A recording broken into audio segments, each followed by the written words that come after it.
And now to some business news. National Treasury disbursed over 22.43 billion shillings in August within 2 days to the general elections after Controller of Budget COB for approval. It has emerged 8 withdrawals which were done between August 4th and 5th. Supplementary funding was done without the will of COB Margaret Nyakango. Agadias Ikoha is on that story.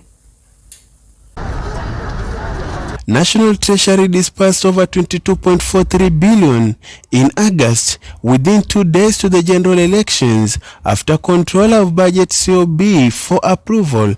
It has emerged 8 withdrawals which were done between August 4th and 5th as supplementary funding was done without the will of COB Margaret Nyakango. Some of the requests lacked adequate explanation. According to the COB, one of the biggest expenditure was the 6.09 billion that was paid to British investment firm Helios Investments Partners, which sold its 60% stake in Telkom Kenya to the government.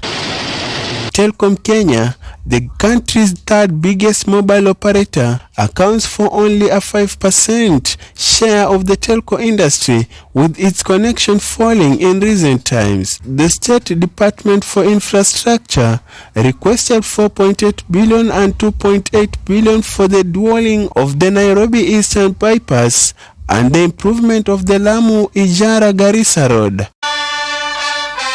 Another 1.85 billion went to the construction of the Makupa Causeway. Ministry of Defense took 2.2 billion as hospital funding.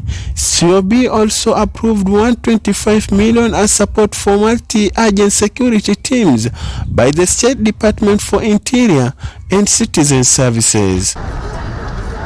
State Department for Crop Development and Agriculture Research was given 500 million for maintenance support at Nzoia Sugar Company, while 4 billion went to fund the highly politicized maize subsidy, which ended officially on August 18th.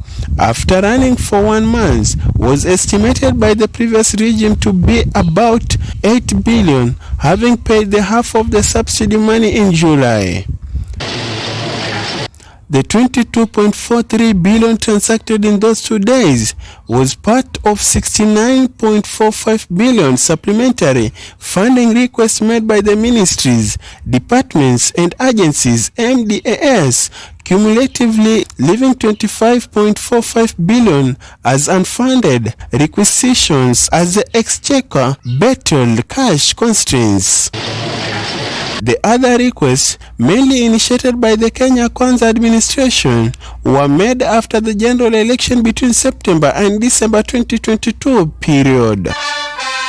During this period, the Ministry of Petroleum and Mining, the Department for Cooperatives, and the Ministry of Infrastructure received the highest amount of supplementary funding under Article 223 at 25.6 billion, 10 billion and 9.46 billion respectively.